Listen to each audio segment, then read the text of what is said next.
The second race of the Aflac All-Pro Tour 2015 season will be at Iowa for the Arby's 150. AAA Pole Award this week will go to Landy Heath, our defending ALNT champion, as he starts on the inside with Jimmy Barley in the 46 to his outside. There we have the 51 of Jack Collins in third, Zach McRae fourth, and the 18 of Jordan Tipson starting in the fifth position. Right off the get-go, it looks like Collins, who started third, is going to slip underneath Landy Heath for that top spot, as everyone seems to slip up high a little bit, 4 wide there for fifth.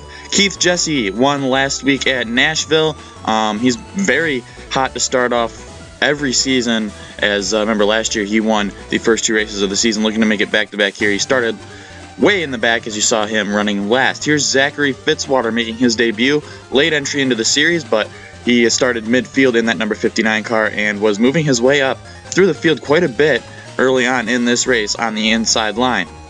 Landy Heath would eventually get the lead back, but here's Alex Underwood in the 27, who's had 2 very great runs so far to start out the year. It's looking like he's going to have another one here, as he is in the lead here at Iowa early on. Landy Heath right back underneath him just a couple of laps later, and the 32 car back in the lead. Here's our first yellow on lap number 6. The 31 of David Pilar gets turned, collects Bjorn Brewer, and a couple others stack up behind him. Sizable damage for a couple of those guys, including Jimmy Barley in the 46, and I think everyone would continue on. Landy Heath pits, and takes the rest of the field with him. Fitzwater gets out first, so the rookie's crew doing a swell job at getting him back out in front of everyone else who pitted, but there would be a lot of guys who did not pit, including Keith Jesse and Greg Nee, the 2 guys who were battling it out for the victory at Nashville just last race. And here they are again, 1-2 here at Iowa early on, as Nee is going to look right to the inside of the 77 and clear him. And unlike last week, it looks like the never mind, the 77 does pull the same exact crossover move he used at Nashville to take the win. Some deja vu for Greg Nee. I'm pretty sure he's pretty angry in that car at this point in the race. He takes the lead back a couple of laps later. Thank God for him, that was not the final lap like last week. And there we see Ricky Green in the 34, one of the rising stars in the AARO, to the lead. And in his Renaissance Racing number 34 unsponsored 4s, here is Aaron Anderson in the 38 car, who's had some tough luck in this series, going for seconds and maybe going for the lead on Ricky Green. Anderson for the CS Motorsports entry in that Volkswagen takes the lead, as here we have another caution. Landy Heath, our pole sitter, is involved. Ray Davis as well, and they're going to stack up behind him. Jimmy Barley with a hard hit. There's the 22 and the 83 also involved. But Landy Heath, for the 3rd race in a row, is going to wreck even after starting from the pole. And that would end Ray Davis and I believe Landy Heath's day. I'm not quite sure at this point in time if Heath would continue or not. On the restart, we see Ashton Short to the inside. He is 1 lap down. He had to make an unscheduled pit stop, and this would allow Keith Jesse to get around Aaron Anderson for the lead, as the 65 looked like he cut in front of the 38 there on the restart, but nevertheless, Keith Jesse is your leader on, I believe, lap number 10.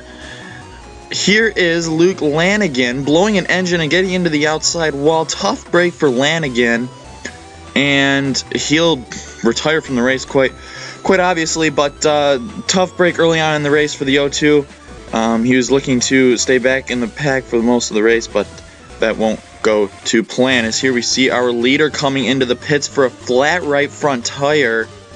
A tough break for Jesse. He would continue on. We'll get to that in a moment.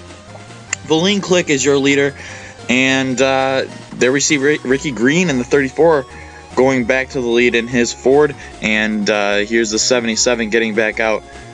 Tough break for him. He is a lap down, but the Cookout Dodge will continue on and likely finish ahead of the 30th position, because we have a couple cars retired from this race, and I'm pretty sure we're not done wrecking. Aaron Anderson back to the lead in his number 38, and these two continue to battle on, Ricky Green and Aaron Anderson.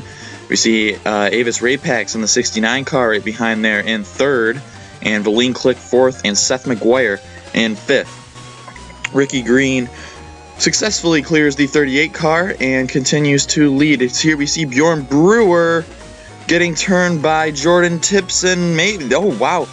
The 87 slides up into Greg Nee and a couple others involved as well. We see Jack Collins, Earl McCray, Adam Lawson all involved. And we're looking at Lawson here as we see what he is going to see here is he just has nowhere to go. Gets on the back of the 18 and into Earl McCray, the 48 of Todd Short in there. Fitzwater also involved. Luckily for him, it doesn't look like he got the worst of this by a long shot, and he'll continue on. On the restart, we see Ricky Green getting all sorts of trouble from Keith Jesse in the 77, who would clear these guys. David Pillar going to the lead.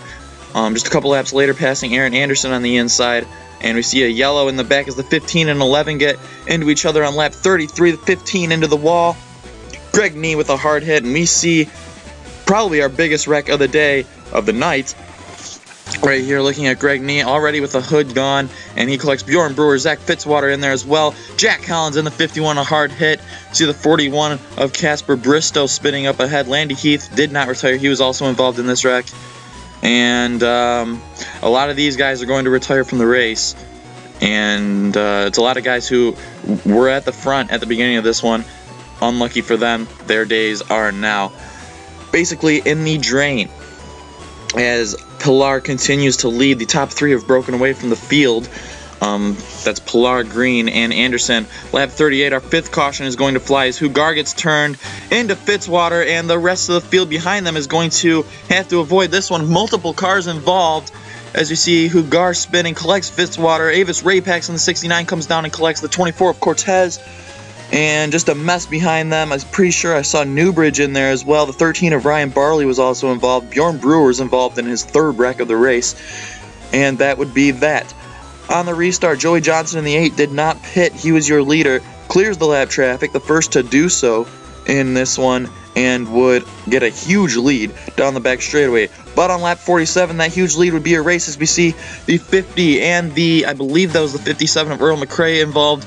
As you see, Avis Rapax in the 69 also getting spun, and oh wow, he drilled the side of Earl McCray's car, and the 69 would come to rest and retire from this one.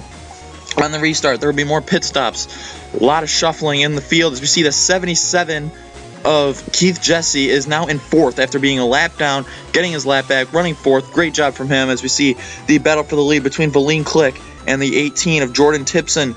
Ray John in turn number 3, Hugar just involved in that last accident up there as well. Casper Bristow has been turned on lap 54. That will bring out the caution, and he gets into the inside wall just a little bit. He's been spun a couple times this race. It doesn't look like he has too much damage, and he will continue on in that number 41 car. On the restart, more pit stops as the pit schedule for all these guys is just out of control. Everyone's on a different pit schedule, and it's showing here as Tony Short is your leader. He was also involved in one of the wrecks. Ryan Barley in second, getting past Aaron Anderson, who's going to go to the lead, taking Ricky Green with him. These two have been at the front all race long and continue to battle for the lead as these two look like they're the ones to beat in this one. But we're going to have to see as we've had the yellows fly this race. And oh no, the 38 has blown the engine in the lead, the second time in the race that the leader has had issues, and this is going to bring out the yellow. Aaron Anderson, oh man, he gets turned by Casper Bristow. He holds on to it, but he'll retire from the, and he hits the opening in the wall as well to add insult to injury. Aaron Anderson done for the race, running in the lead. That's going to be a heartbreaker for him. And that will definitely take him out of the race and put him in a spot where he definitely does not deserve to finish. On the restart, Tony Short is your leader. Here comes Ricky Green on the inside with the help of Ashton Short, one of the lap cars, and he'll clear everyone very instantly, and he'll get a challenge now from Seth McGuire in the 52 as we're entering the closing stages of the race. David Pillar battling for second with Green as Seth McGuire. Those two battling behind him, that is definitely going to help him out as he checks out from the field. Keith Jesse, a couple laps later, is going to move himself into second. We see Alex Underwood in the 27 running fourth. He will take the point lead if he finishes there. Here he comes for second, though, as these two have broken away from Pillar. And the 27 car of Alex Underwood running very strong in his Toyota, and he'll be running in the second position. Seth McGuire, though, finished second in the ALNT point standings last year, making the jump to the AAPT this season. Takes the white flag. Seth McGuire in his third career Aflac All-Pro Tour start, rounds turn number 2. Huge lead on the 27 of Alex Underwood. 2 ALNT drivers last year, 1-2. Seth McGuire just has to hold on for one more corner.